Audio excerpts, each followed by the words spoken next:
Those who've seen my previous video on the legendary comic book heroes line will understand the complicated history between Toy Biz and Marvel that led to the creation of this line, which was sadly very short-lived, with only 2 series actually released despite more being planned and prototyped. But before the line expired, they managed to get out a number of very interesting characters, and 2 of my absolute favourites were Judge Dredd and Judge Death. These are made even more special by the fact that there really aren't that many Judge Dredd toys on the market, and certainly not in the Marvel Legends style and quality that we've come to know and love. So it's really nice that these much loved although fairly niche characters are actually getting the action figure treatment. Because Judge Dredd as a character has had a complicated history. He's always managed to be successful and mainstream enough to be in the public consciousness and even have a couple of Hollywood films made around him, and yet success and just general acceptance seems to always just be constantly out of grasp. It never seems to quite land, so the films generally underperform, the rumoured TV series just never materialises, and as a consequence for collectors, their chance of being made into action figure form in any scale becomes more and more unlikely. So I'm really pleased that we managed to get a Judge Dredd, but also a Judge Death, one of Judge Dredd's famous rogues gallery and probably the most iconic of them. And so today I'm going to be taking a look at both of them to see how they measure up.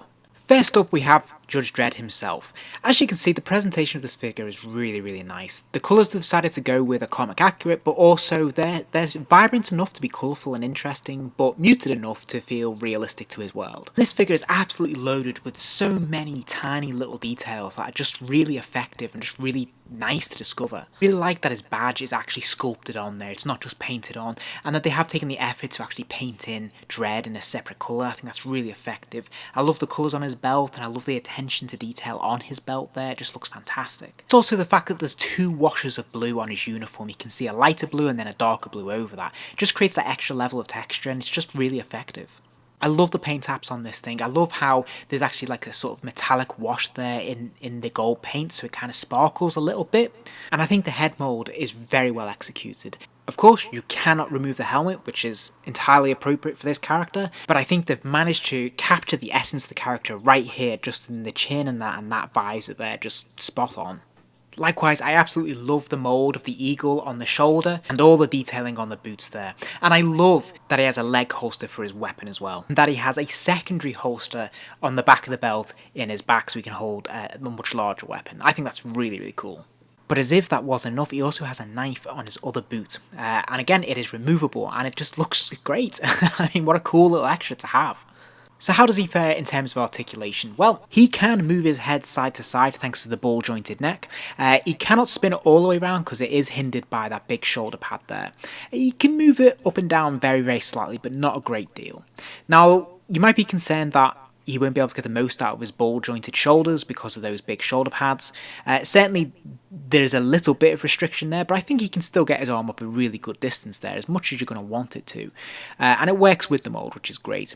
He does of course have the bicep swivel and he's got the double jointed elbows. So again, fantastic, no hindrance from that armour piece there on the elbow, which is great. Now he does have a hinge at the wrist, so sadly it does not swivel, it does not turn from side to side, but it can move in. It can't move up very much, sadly, because that's where it joins the rest of the gauntlet, but he does have obviously a swivel at the waist, and he's also got the ab crunch as well, so he can look a very good distance back. If you remove the gun, then you can see he can get back quite a good distance there, and of course he can crunch all the way forward, so this looks fantastic. He does have those ball jointed hips, which I'm not a huge fan of, they look a little bit silly, but that said, he can swing his legs out to the side a really good distance there, and he can kick his legs a really good distance forwards and quite a good distance back as well.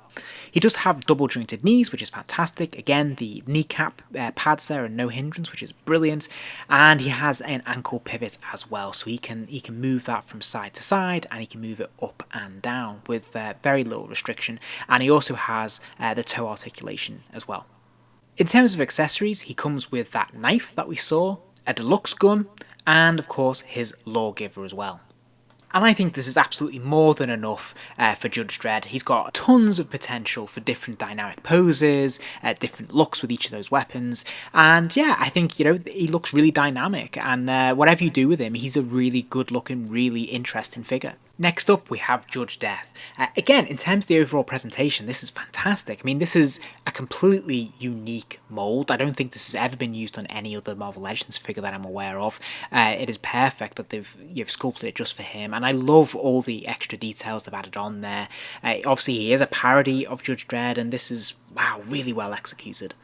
Again, I think the sculpt on this thing is wonderful. Look at those teeth and that visor, like really creepy and unpleasant. And again, it's things like the detailing on the belt, but also the actual fabric of the costume as well. It looks really textured, even though it's just plastic. And of course, the shoulder pads with the bones, and again, the different colours that we've got in there, a bit of green, a bit of yellow, a bit of white. It just makes it look really authentic. So how does he compare in terms of articulation? Well, just like Dredd, he has that ball-jointed neck, so he can spin his head from side to side. Again, he has the exact same problem. He is hindered by his shoulder pad there, probably worse so than Dredd in truth, but there's still good range of motion there. Sadly, not much going on in terms of looking up or down, but perfectly adequate. He does have the ball-jointed shoulders, and the shoulder pad is more accommodating this time, so he can get his arms a lot higher. And of course, he does have the double jointed elbows as well. And again, no hindrance from elbow pads there at all, which is great. And this time he does have a swivel at the wrist, so he can spin his hand 360 degrees. And of course, it is hinged as well, so he can bend it forwards and backwards, which is fantastic. He also has the articulated fingers in the palm as well, which is absolutely brilliant. Now, I know this is sometimes frowned upon by collectors these days, but this was a trend of the Marvel Legends figures, and it had mixed results, but here's an example of where it works perfectly well, and still looks good today. So yes, he can move his index finger and then his three fingers together, and that, you know, he can have the open palm or the closed fist. Looks good to me. He does, of course, swivel at the waist, and he also has the same ab crunch, so again, very, very effective. This can bend a really good distance back and a really good distance forwards too, so this is fantastic. He has the same ball jointed hips, but they're a lot less noticeable here, and of course he can swing his legs out, and he can also kick them forwards and backwards. Now there is also a thigh swivel here as well, which is really good, and he's got the double jointed knees, and of course the ankle pivot as well, with the toe articulation, so all round top marks for articulation. All in all, I don't have enough good things to say about this pair. I think they're absolutely fantastic figures. I think their presentation, I think the effort that's gone into making them, both in terms of the detailing, the paint apps, the accessories, it just all adds up to a real 10 on 10 effort, really. If you're a Judge Dredd fan, then surely you want to pick these up because they're just so fantastic. Now, sadly, they are kind of getting difficult to pick up on the secondary market, but I do think they're worth your time and your money because these are excellent and feel fairly unique, really, because there's nothing else like them on the market. There are no alternatives for you to pick up in this scale. The only shame is that they weren't able to fill out this world a bit more. Maybe have Judge Anderson in there and a few more of the other judges would have been really, really fun. But sadly, it wasn't meant to be. But what we do have is absolutely fantastic and, you know, it's really good. So thank you for watching. I hope you enjoyed the video. If you did, please do give it a like. And remember to subscribe, as I'll be posting a lot more videos soon.